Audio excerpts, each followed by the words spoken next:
Hello and welcome back to the Dungeons & Dragons podcast UK. My name is Yazmin and I will be the DM. Hi, my name's Samantha. I play Elora Greyvale, a sorcerer from Nephalia.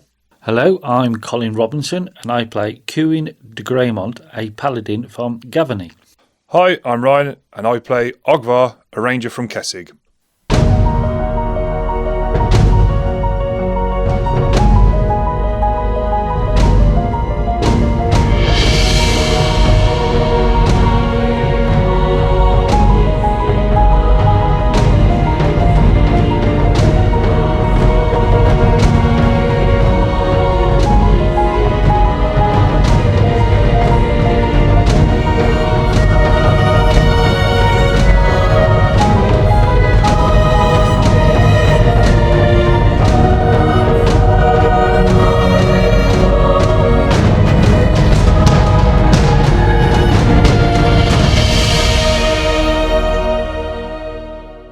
The unholy saint has been smashed to smithereens. Its desecrated remains lay scattered, nevermore destined to corrupt the cold catacombs. What will our troubled trio do next? Let's rejoin them to find out. Episode 14, Sigils and Strangeness. Right, nicely done. I was hoping for that to be a bit chunkier, bear in mind it was a CR3, but there you go. I'm feeling a bit excitable. I'm just, pick up my flail. Okay, so you... Colin's still under the No, he's managed to push it off himself. He's got on your flail. Anybody like to do anything? Yeah, I'm going to go and have a look at this thing. Yeah. Okay, right, roll me a search check, everyone. Okay. That'll be a nat 1 from Elora. Yeah. Search check will be Surprise! That's 3. 5 all in for Ogvar. Wow. Okay. I got a hat trick. 14. 5, 14, And a hat trick. and a hat trick of nat 1s. Yeah, Right, that's okay, the you with your nat 1. Yeah. You've done this beautiful little tumble as you've got off the stairs, and you've landed and you've got this, you're keeping heels on and you're waltzing your way over and you trip over. Damn. You don't do any damage to yourself, but you trip over and you kind of slump against the wall and it's like, oh. Ow. Nuts. Oh, not the street cred again. Okay. Ogvar, as you make your way over, you're distracted by your arrows on your floor, which you pick up. Okay. However, Cuin, you've been directly under this beastie. Your armour's a little bit gooey. It's not very nice. You've probably got to wash it off as soon as possible. But yeah, you will kind of make your way over, and it's Cuin who does the searching in this occasion. And on your pat down of the Unholy Saint, you find a Masterworks Morning Star. We would normally have had to appraise that, because we wouldn't know it's Masterworks, would we? Yeah, but I'm just telling you what you've got. Right. You can, with your such an amazingly brilliant search check, you're able to tell that this is a really nice Morning Star. Does that make anything better for you? Well, actually, I probably would be able to tell because I've got Skills. skills. It's very easy to see that this is a higher quality Morning Star.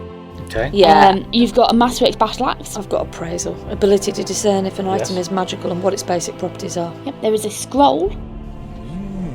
A scroll. There is a potion. Potions. Oh, there's a potion as well here. A wand. Oh, look at this. 12 days worth of dehydrated food. This isn't dehydrated because it's been stuck in a coffin. This is dehydrated food. Yeah, proper. And then you've got 76 gold pieces, 58 silver pieces, and 62 copper pieces. Okay. Well, I found here. So this looks like a few bits and pieces to it for us all. Yes. I suppose really, maybe we should. I'll put the gold, etc., in the pot, shall we say? Yeah, it's fine with me. Oh, that's Yes. fine. Put it in the kitty. Yep. Yes. Right. Well, do you? Can I have a look at that stuff? Yeah. Here you go. Right, I'm going to appraise. Okay, roll me an appraisal check. Do I have to roll an appraisal check? I have a racial trait. It's appraisal, ability to discern if an item is magical and what its base properties are. Unable to tell if it's cursed, though. Okay, so you, with your Nephalian tradesperson, you can tell that the scroll is definitely a magic scroll. Potion is it's a potion. You can tell just by looking at it, it's a potion. What was the exact? If it's magical, I can tell what its properties are. Okay, so what its basic properties are. Yeah, okay, see. And the wand is obviously definitely magical, but to know any more about it, you'd have to make an appraisal check. Right, I'll turn round to Cuin and Ogvar and say, Well, the potion, yeah, well, that's a potion, as we know. I'm not sure what the properties of the potion are, though. I'd have to appraise that as well. The scroll's definitely magical. At the moment, I don't. Do you want me to appraise these and see if I can work out what they are? Yes, I think that'd be a good idea, if just in case. But I don't sense any evil. I'll lay it onto the top of the dais. Yep. And then I'm going to. Can I appraise all 3 items, or do I have to do them individually? You don't have to lay them on top of anything to appraise them. No, I'm just putting them down so I can look at them. It's up to you. You can appraise them together or separately if you want, or you can roll 3 and take the best and appraise the lot. I'll let you do that. Okay, so you want me to roll 3 times? Roll 3 times, take the best score, and that'll be the appraisal score. It's just a straight roll. Yep. Oh, Or hang on, add your appraisal. Okay. But actually, no. Appraisal is for more magical. It's for value. So roll me a knowledge arcana. Sorry, because these are magical. Okay. Yes. Knowledge arcana. Same process. Yeah. Right. That will be a 23 on the first. That will be a 14 on the second, and a 12 on the third. Right, so 23. Okay, so with a knowledge arcana 23, you take a second to study these items. And the first thing you pick up is the potion. And you take this potion in your hand and you kind of raise it towards the light from these lanterns and you swirl it around. And by doing this, you can tell that this is a potion of watery breath. Watery breath. What was in there? Potion, a scroll, a morning star, and... Will all these items still be... the weapons still be silverbean as we're in Innistrad? How many weapons we got? 2 weapons. Right, okay. Roll me... give me a 50%, Ogvar. We'll go 0 to 50. Okay, the morning star is silver. Cuin, 50%. 25 to 75. 93. So the battle axe isn't silver. Sorry, mate. I'll make a note of that. Potion of watery breath. This aquamarine potion is the opposite of the fire breath potion. It grants the drinker the ability to launch massive amounts of water from her mouth, similar to the geyser effect of the decanter of endless water. She can breathe water up to 3 times, creating a 20-foot long, 1-foot wide stream of water at 30 gallons per round. The force of this geyser deals 1d4 points of damage against one target who must make a strength check, DC 12, to avoid being knocked down. The water also douses most normal fires but has no effect against magical flames. Unused blasts dissipate 1 hour after the potion is consumed. The potion does not allow the drinker to breathe underwater. So basically you've got 3 shots where you can literally just fire blasts of water from your mouth, dealing 1d4 of damage.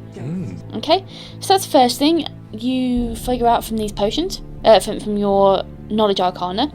Second thing is that the scroll, you look at the scroll and you're able to discern that this scroll has 2 charges on it, and it's a divine scroll of softened earth and stone. It's a 2nd level scroll, 3rd level caster, whatever that means. Okay, and there are 2 charges on that. And then the 3rd item is the wand. Yeah. And from the wand, you are able to discern that it is a wand of hold person. You don't know how many charges there are on it though. It's not something you're able to tell from this appraisal check. And I wouldn't know who the imbuer was, what level. No. Okay. Okay. So that's all you get from the Unholy Saint, which you defeated surprisingly easily. Right, I'm going to spend a good few minutes looking at these items. Okay. And from that, I've just gone quiet to myself looking at them. I'm then going to turn to the others and say, right, the potion, it appears to be a potion of watery breath. You can spew out of your mouth, the user can spew water from out of the mouth up to 3 times, and it's kind of about a 20-foot by 1-foot range, something like that, I think. Not quite sure. The scroll has got a couple of charges on it. It is a divine scroll, I can tell you it's a divine scroll, and it appears to be something called Soften Earth and Stone. Come across it once before, I think. And the wand, well, that seems to be a whole person, but I don't know beyond that any more detail. Oh, okay. Well, that's what I'm getting from it anyway. So I haven't got all of the details, but it give you an idea. Well, Oh, do you want the wand? Or just put it into the party loot to sell, or magical items, wands and things, you don't kind of sell those. They're okay, more useful. Well, I don't know about you, Ogvar, but really, I think Elora's probably the best person to look after the potion, the wand, and the scroll. Yes, I would agree there. I think she would make much more use of it. Well, you guys would be all right, but the potion probably. The scroll and the wands, there's a little bit more fine detail with those, and if you're not really proficient with using those, they can go a bit wrong sometimes. Even when somebody can cast magic, it can still be a bit dodge. Well, I've managed to appraise these, so I'm right with these. Okay. Well, I mean, I'll carry the... What's it? Do you want one of these, Ogvar? I'm going to give you the Morning Star and the Battle Axe. So, do you want use one of these? Yeah, I'll take the battle axe. Yes, thank you very much. Cuin, I'm quite partial to a battle axe myself, if you don't mind. Okay, well, I'll take the Morning Star and pick up my flail. I took a bit of a battering there. I think I'm going to lay hands. Okay. Just 2. So, you heal up 2 hit points. Because we've got to go to another level again. Okay, this is So- the fun level. The dais there's a coffin on top of the dais stone one. Yeah, Is it completely empty? Can I pop my head in there and have a quick look? you can have a pop your head in there. It is empty. Okay, that's cool. Smells a bit nasty. There are a lot of people in there. You know what? Make me a constitution save. Oh, nice. Yeah, that'd be it too. Yeah, the stench is so bad from this coffin that you hurl into the coffin. Oh, I'm not feeling so clever. You alright, Ogvar? I didn't know we brought Ralph with us. Ralph! Well, I don't know. He might have a friend called Huey or Chuck. Right, I suppose we'd better go down to the next level. Okay, you all going down? Yes. Okay. You coming, Elora? Oh, well, yeah. I think I better head, don't you, after this? Okay, so you all go down to the next level. The next level is a simple 30-foot by 30-foot room. Okay. And there doesn't appear to be anything in it. I'm going to get down on my knees and do my... You're still on the stairs at this point, I'll just mention that. So, okay. Yep, you detect evil, and there is nothing evil about this room. Is this still as well lit as the rest of the... Yes, it is well lit, however, there doesn't seem to be... It seems to be better lit than it should be. There's a torch on the stairs, but there's no other source of light in the room, but the room is brightly lit. Okay, so I'm going to So, search around. It's rather bright in here. You'd have thought with just the one lamp it would have been a bit darker. There's something not quite right here.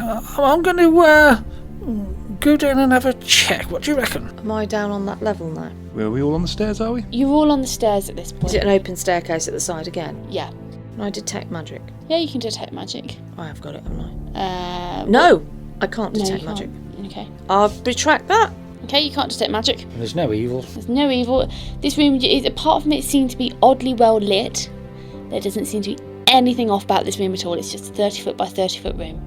And we're stood on the stairs. You're stood on the stairs. I'm going to take and go down to the bottom of the stairs. Okay, you step into the bottom of the room. You step into the bottom of the room. I'm remaining on the stairs at the moment. Okay, what about you, Elora? I like to have the higher position, so I'm going to stay at the back, but behind Ogvar, but on the stairs, where I can see Okay. clearly.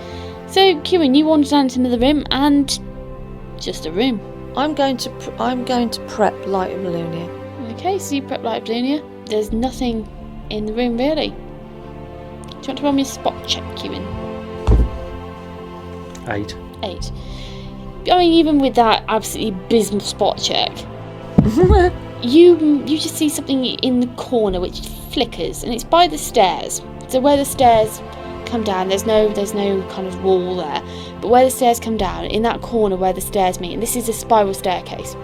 You've gone down this set of stairs, and it's been a straight set of stairs, but then you've gone down quite a long way, and it's turned into a spiral set of staircase, and you've come round to this, and you're basically stood on this spiral set of staircase, spiral staircase, and there's no, around this curve, there's just no wall. But in this corner where the curve of the staircase meets the wall, you just spot something glinting. Okay. So Cuin is on the ground, Yep. on the floor of the room as well, and me and Elora are on the spiral staircase. Yes. Yeah, it seems to be something glinting. And the one just here. I think I'll go and have a check. Okay. See what it is. So I'm going to walk towards it Yes. and get a better view. It's just something glinting. You look at it, but you can't tell what it is. It's just glinting, and it's like you can't tell anything, but it's glinting. It's. I can't understand what this is. Just somebody else want to have a look. I'm not too sure. Well, I can't quite see it from it. What is it? Just on the floor? Yes, it's sort of like a glinting down here, but How big is it? Is it like, What, the glinting? yeah, is it like an object or just a glint that you can't It see is where just it's a glint, and it is where the corner of where the staircase curves around like that, and it's like a solid staircase. Where it curves around, it meets the wall. That is where it is. It's like right in that corner. It's just he can just see something glinting, and he's gone closer, and he can't determine Is what it it a dark is. corner? No, this entire room is lit. this is basically, this glint has got to be illuminating the whole. So I'm gonna try and pick whatever it is up. Okay, you touch this spot on the wall because it isn't an actual object. It's just on the wall. Okay. It's like glinting, like from inside the wall. It's not an actual object. So you touch this wall, and it's just a wall, but it's still glinting. Okay, so I move down off the bottom of onto the floor. Okay. So is it, what sort of height is this glint coming from? Is it Eye level. eye level? Eye so level. can I run my hand across the wall and Yeah. maybe over the Run top of your- the glint? Yeah, nothing happens. It doesn't go darker or No, brighter? it doesn't go dark. I can't make a shadow puppet on the other wall of a little dog or a cat or something. Roll me a performance check. You could do a bat. You've got one of them. You just chuck him around. What am I doing? A performance check. Just a straight performance check. Oh, that's -1. That's going to be a 6 all in. Yeah, you make what? I mean, you assume it's really good, but you just stood there in the middle of the room just making weird shapes with your hands. There's nothing appearing on the other wall. All right there, Ogvar. You got a problem with your hands, or what? So I'm just going to turn around. Look, I'm imagining that I'm looking into the glint and imagining it's all going on behind. I'm turning around to see nothing on the wall. I thought you might have guessed what that was, but no, didn't go so well. I'm just going to look down from my place and frown, squint with one eye a bit. Right, well, in that case, if as well, I suppose we've come all the way down. Doesn't seem to be anything apart from this glint, but can't understand it. So doesn't detect magic, doesn't detect evil. Well, no, you don't detect magic. You didn't do No, that. she did. No, I didn't. Oh, didn't you? No. Can I sort of go around the rest of the room checking the walls? Yeah, you wander around the room and you check the walls, and there doesn't seem to be anything in this room. Okay, and I wonder whether. See, I can't. See, we know what the scroll is, right? And it's turned what's it to mud, well, basically, isn't it? softened stone. Scroll of Yeah. softens. Just look What at are the that. walls and the floor made out of? Is all stone. Stone. Yeah. So we could try the scroll on it. Is it what you want to do? What do you reckon? This is really bugging me. I gonna- think we could try. Okay. I'm going to come down the stairs. I'm going to Do you dissipate. stand on the floor? What? You come downstairs. Are you going in, actually going into the room, or are you just staying on the stairs? Well, can I see the thing from where I am off the stair? No, because it's in the corner. That's where what the I stairs meet the thought. wall. Well, I'm going to have to come down the stairs Okay. and come into the room. Okay. So as you step What she was foot, waiting for, didn't you? yeah. Right. As you step foot in the room, the entire base of the room, a giant circular sigil appears, and it starts to glow very gently. And it starts to glow a kind of a swirling kind of blue, green, white colour. And you can make me knowledge rolls or wisdom rolls, whatever you want. Knowledge arcana, knowledge like wisdom rolls. whatever you fancy making a roll for, you can make a roll. Okay. Well, anything. Knowledge. Well, as long as it's in the sense of handle animal? Handle animal, no. You're not going to handle animal the floor. I'll make a knowledge arcana check. Okay. So that would be a 21 from Elora. Okay. Knowledge religion. Okay. That's an 8. I'll go knowledge dungeoneering. But I mean, you could. It's not really a dungeon. I haven't got much else to really. I haven't got any other knowledges. I've got hinterlands, geography, and nature, and dungeoneering. Roll a wisdom check, wisdom check if Wisdom, you wanted to. That'd be a 20 all in. Okay, so Cuin, you have no idea. You are still focused on this glint on the wall. You're there running your hand over it, thinking, "Oh, what can I do to try and figure out what this glint is?" Elora, you're the first one to really notice this happening, because as you step foot, it happens. And you know that this is very definitely old magic. Old magic. And Ogvar, with your wisdom check, you can tell you've got the kind of insight. Although you don't have the same magical abilities as Elora or the same divine knowledge as Cuin, you can tell that this is definitely nothing to do with Avacyn, but it's probably a lot older. Okay. And in that exact moment, the room illuminates in a bright flash of light, and none of you can see anything. Okay, at this point, I'm doing something for each of you separately. Okay, so as this bright flash illuminates the room, and it is a very bright flash, you lose all sight. You are blinded. You cannot see Elora, you cannot see Cuin. And you get this kind of ringing in your ears, like this white noise ringing in your ears. And when the blindness clears and you open your eyes and you blink to clear out your vision, the dark spots out of your vision, you are greeted with the sight of a meadow. And this meadow is filled with lush forest. I mean, there are beautiful trees, ripe fruits everywhere. Everything is green, it is sunny, there are birds overhead. It is this scene you have never really seen in Innistrad before. This is quite foreign to you, this just beautiful, soft, springy grass, moss, nature. You know, it's none of the kind of rough, rugged hinterlands you're used to at all. Okay. Nothing you've ever seen before. And as you're stood there marvelling in this scene, is there anything you'd like to do? Anything you'd like to do? So is it? Am I physically there, or is it just like a vision? As far as you can tell, you can smell the grass, you can smell the air, you can hear everything, you can feel the wind on your skin. It is as if you were actually there. Okay.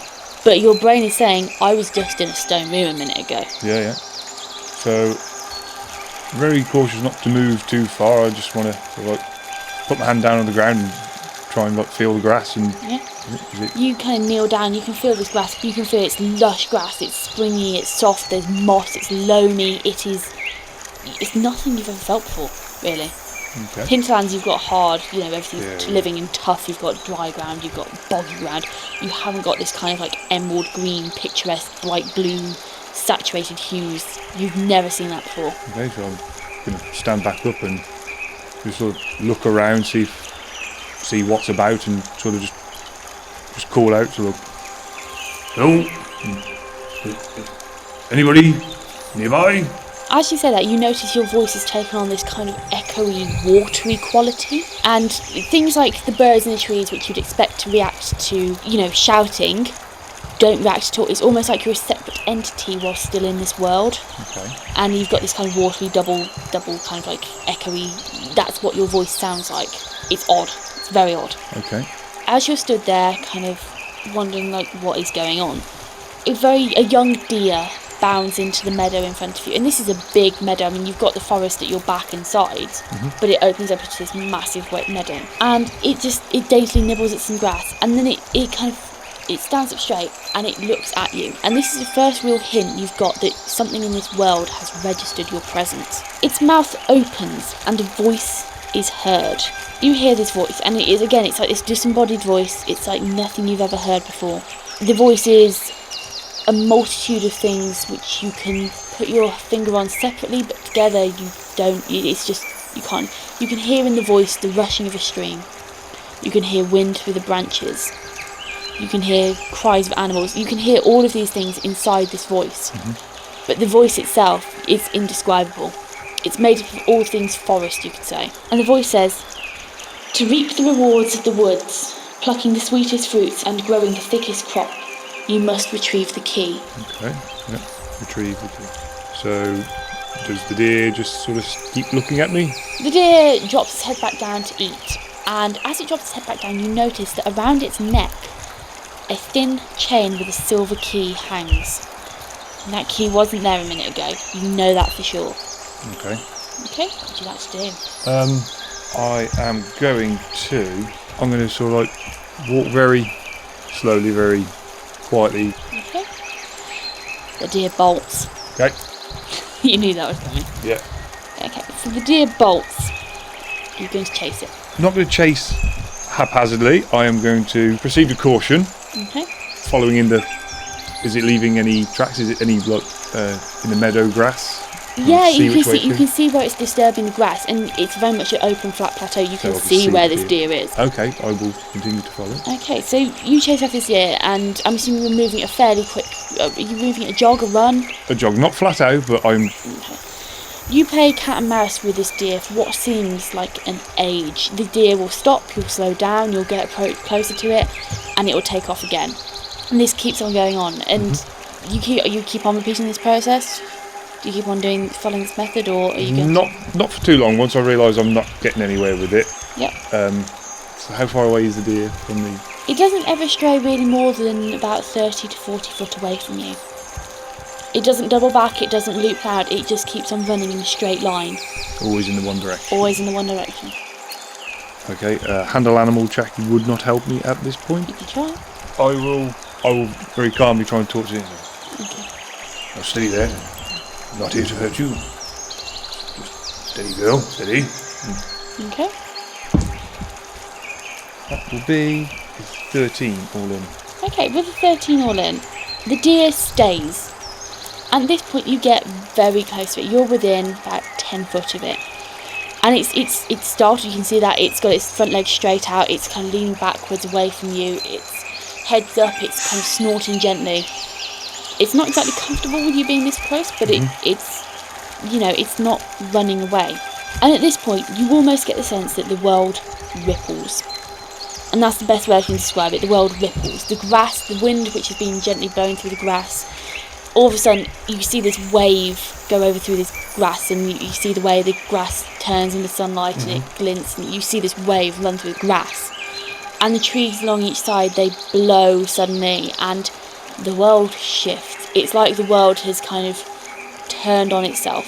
The sun goes dark, the sky goes dark, and in this area where you're at the moment, it's a wide open area, and with great speed from the ground, large spikes of wood shoot upwards, and as they emerge from the ground you can see that these are tree branches, and they are sharp, they are deadly sharp. And with this deer 10 foot in front of you as you're approaching it, a tree shoots up underneath it and it impales the deer. The tree shoots up to a absolutely massive height, and this deer which is impaled, you can see that it's been killed on impact. It hangs limply, body speared through the branches of this tree at 30 foot high, you could say. Okay. And the silver key dangles from its neck still. All around you, in this what was this once meadow, trees have shot up, they're in roots, gnarled everywhere, and they've just appeared out of nothingness. Right. What would you like to do? So they've shot up and they've stopped shooting up. Yeah, they've stopped shooting up, and the world now, from where it was all bright saturated hues, it's now these tree trunks are grey, they're dark, they look like they don't look like healthy trees. They're bare branches, there are no leaves, the grass is kind of turned into a muddy quagmire, the sun is gone, there's no sunlight at all, just a dim grey kind of hazy sky, and all that's left is you in this very now packed clearing, a very small packed clearing. There are loads of trees surrounding you all the way, and this deer just hanging from the air impaled. It's 30 foot up. Yeah, it's 30 foot up. How big is it? Is it just like a straight tree that's gone straight up, or is there like boughs and branches? There are boughs and branches everywhere. I mean, there are plenty of boughs and branches everywhere. And it is climbable? Climbable, yes. Okay, so standing at the bottom of this tree with the deer at the 30 foot up. Yep. I first of all just rest my hand on the tree, see if there's any peculiar movements or. No, nothing appears to happen. Nothing happens. Okay, so with my feet still on the floor, I first take out my first piton and try driving it into the trunk of the tree. Yeah, It goes in. So I continue then to try using this climbing equipment to climb up to the deer. Okay, roll me a climb check. Get a +2 advantage on it. +2 plus my climbing already. That's going to be a 14 all in. Yep, you manage the first 10 foot.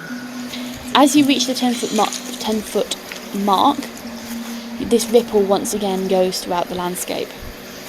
And you can see that the path which you were going to travel up on the tree, the trunk is twisted and turned in on itself, making the climb a lot harder. Okay?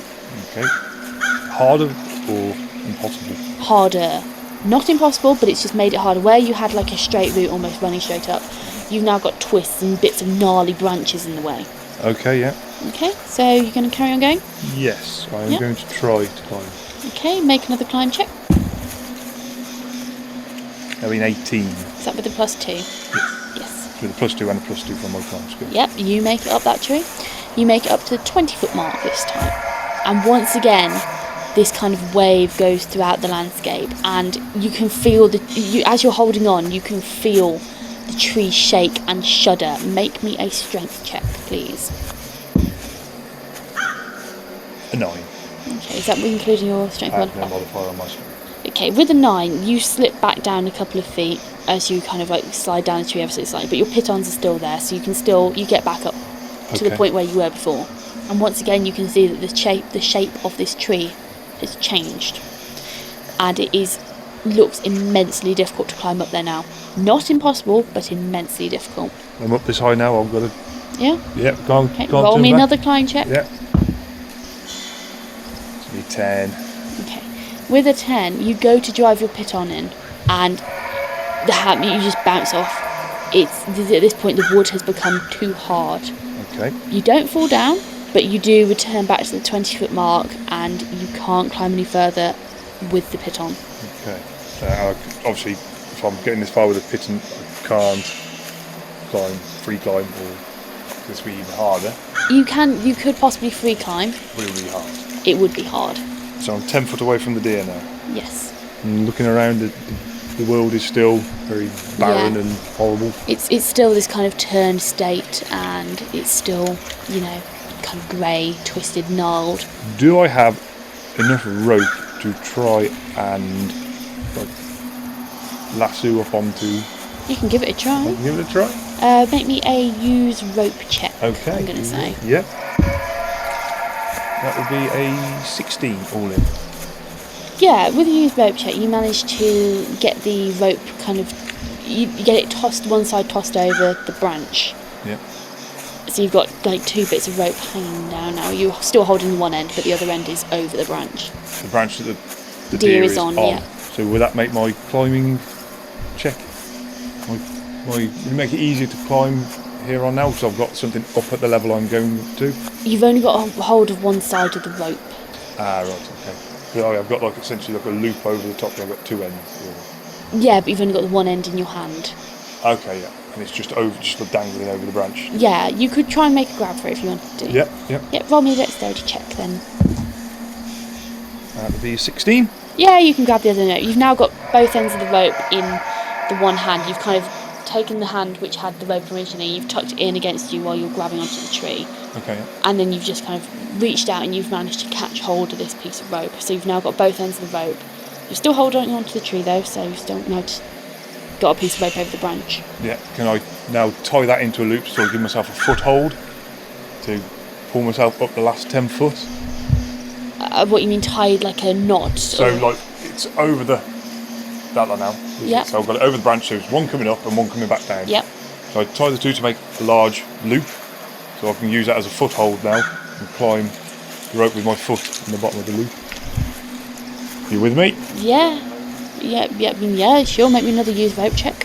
Yep. It's going to be a 10. It takes you a bit of time, so make me a strength check while you're at it. 14. Yeah, it takes you a bit of time, but you've got enough strength to hold on while you're doing this, so you do manage to do it. Okay, so I'm up now on the branch with the deer. Yeah, okay, so you've pulled yourself up using bits of rope and everything else, and you managed to pull yourself up the 10 foot. Okay. It's taken you a while, hasn't been easy, and you're now on the branch. You're straddling the branch, taking it? Yeah, sort of straddling the branch. And Yeah. Is the trunk still like, can I hold onto the trunk for support as well? You are kind of at the joint where the branch leaves the tree. Okay. You're at that point in the moment, but the deer is out. It's about 10 foot. It's not 10 foot. It's about a 6 foot long branch. Okay. It's just, the deer is a decent way away. But still within like sort of shimmying distance. You can shimmy, yes. I can shimmy. Can I try shimmying? Sure. Okay. Make me a balance check, please. Yeah. 12. Okay. You shimmy a little bit along, and as you shimmy about a foot along, the branch dips, and it dips hard. This isn't a particularly healthy tree, neither is it a healthy branch. And you can see that the silver chain which was hanging around the deer's neck has now slipped forward, and it's hanging on to one of its ears now. And how far shall I was? You've got about 5 foot to go. Would I have enough reach with my battle axe in hand, trying to use the blade to hook? No, I'm going to say no. Okay. 'Cause you've only got a reach of 5 foot yourself, with your weapon included, so... Yes. You'd be able to reach it, but to actually get any further to get To hook it. off, Yeah, no, okay. it's not possible. If you had something like a guisarme, which had like a hook on the end of it, Yeah. maybe, but you don't, so no. There's no other options. The way this branch is dipping now, it's so that the deer's kind of hanging at the 25 foot level. Okay. So if you were to fall, you would take damage, yes, but it wouldn't be massive amounts of damage. It's not the same as falling from 50 foot. Yeah. Obviously, it's up to you what you're doing, but I will, because it's dipping a little bit, I will try and shimmy a little further. okay, make me a balance check again. Let's check again. That'll be a 10. So with the 10 all in, you manage to shimmy another foot before the tree judders violently. This isn't a judder caused by, or added weight on the branch. This is the tree itself juddering. Okay. The trees, you've hit this ripple is once again passing the landscape, and the tree is shifting and juddering. And the branch drops another 2 foot, so you're now 23 foot off the ground roughly. Or the deer is anyway. Yeah. Would I understand why this tree is juddering if I had through knowledge nature or? No, No? it's nothing to do with natural. This is Okay. unnatural. Yes. Okay. Any suggestions from the room? I mean, all you can do is try to climb Is it. there anything yeah. on? Yeah. I mean, did you try to shoot it at the beginning? With your bow? No. Just climbed. No, I mean the doe when you first saw it. No. It spoke to you. That's nice. It's a talking deer. So in order not to kill it, it is now impaled on a tree. That wasn't my fault. Okay. No, that was my fault. I was talking to it. Oh, really? Well, I was being nice Randy, to you would it. do, wouldn't you? Yeah, talking deer. It's Bambi. Bambi's mum at the moment. So, I can't see how shooting it would have helped. It's got a key on its Yeah, I know. on its chain. I mean, like, to actually, the chance of you actually hitting, the chain, because it's dead. Yeah. So, By shooting up arrows, I could chop its head off. well, you might hit the chain. Off of it. You might hit the 3 chain. mil there. Well, you might hit the chain, because don't forget, it's only a short distance. Yeah, but I'm on a very, very wobbly tree. Oh yeah. Well, look, you've got the rope round. Yeah, you've made your loop. Right. Have you tried to stand in the loop? I've used the loop to climb up another branch. Okay, can you untie the loop and try it again? I'm trying to lasso it. He stood on the branch with the deer impaled on it. Yes. You're actually on the branch. He's The on the tree branch. has sort of grown like out the ground and impaled the deer on the way through. Yeah, but so you're on the same branch as the deer. Yes. Yes. But I'm at the point I'm shimmying along. It's good. Well, my observation, are there any branches above? See, I'm not going to allow this because this is metagaming now. Okay, then. You wouldn't know any of this is going on. Yeah, that's true. So as you're on this branch and you're trying to figure out what to do, this ripple passes through the landscape again, and all of a sudden the tree shoots upwards once again. Ooh. Make me a balance check, please. Balance check. 12. Yeah, as this tree shoots upwards, you, with your being already facing downwards, with the with gravity, as it shoots upwards, you just lose your grip and you slide down, and you end up hanging off the same branch that the deer is impaled on, off the end of it. So the tree is now, when you look down, probably about 50 foot off the floor. Okay. And you're hanging onto this branch where the spines have gone up for the deer, and the deer its neck and head is kind of to your right, with the key dangling down, but you are at full arm extension, holding on to the end of this branch for your dear life. But I'm within grabbing distance of the key now, or? Yes, you are. I'll try and make a grab for the key. Make me a dexterity check. That'll be a 20 all in. You grab hold of the key. Okay. As you grab hold of this key and you snap it free of its chain on the deer's neck, you get this disgusting sense of vertigo as the tree shoots back into the ground. Right. You're still attached to the tree. You go hurtling towards the ground, but as you hit the ground, your knees buckle, because obviously the mental kind of thought, I'm falling. Your knees buckle, but you don't take any damage whatsoever. The tree disappears back into the ground. The spines pull out of the dead deer. The deer is now lying literally in front of you, right next to you, in front of you. The spines retract out of the deer and everything shoots back into the ground. These gnarled trees which you shot up, they all disappear. The ground becomes lush and green again as the sun comes out, and it returns to the exact same scene it was before this change happened. But with the dead deer. But the deer's still dead in front of you. Okay. And the key is in my and hand. you've got the key in your hand. Okay. Okay. And in this exact moment when you're just sat there kneeling there going, what has just happened? You've gone from, running through this nice lush field to then having a deer impaled, and you're 30 foot up in the air, then you're 50 foot in the air, and then you're back on the ground again. In this moment where you're just going, what? The deer in front of you springs up on its feet. There is no sign of any injury on it. Its eyes are bright, and it dashes off into the distance. Okay. And I'm just sat on the floor with me gob open looking at it. Yep. Watching it. And in that exact same moment, the scene around you dissipates like mist in the wind. After gathering the spoils of their toils, our heroes travelled down to the next layer of the catacombs. A sigil magically materialises on the ground where they stood. A blinding, encompassing white light fills their space. In a peculiar twist, Ogvar suddenly finds himself in an unfamiliar foreign forest with a task to retrieve a key. Cuin here. It takes a fair amount of time and effort to produce these rather fun podcasts, so it would be awfully good if you could like and follow us. And it would be absolutely fabulous if you could sponsor us an ale to keep things going along tickety-boo. The link is in the bio. Thanks awfully.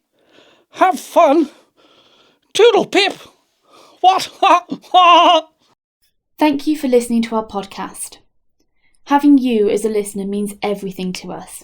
So, whichever streaming service you choose to listen to us with, please give us a like, subscribe and follow. We would love for you to join us on our Facebook or Twitter page, where you can catch up with all of our latest news. While you're waiting for the next episode of Secrets of the Silver City, why not pop over to our website, where you can read all of the information about this campaign, from backstories to setting. All of the links are in the bio of this episode.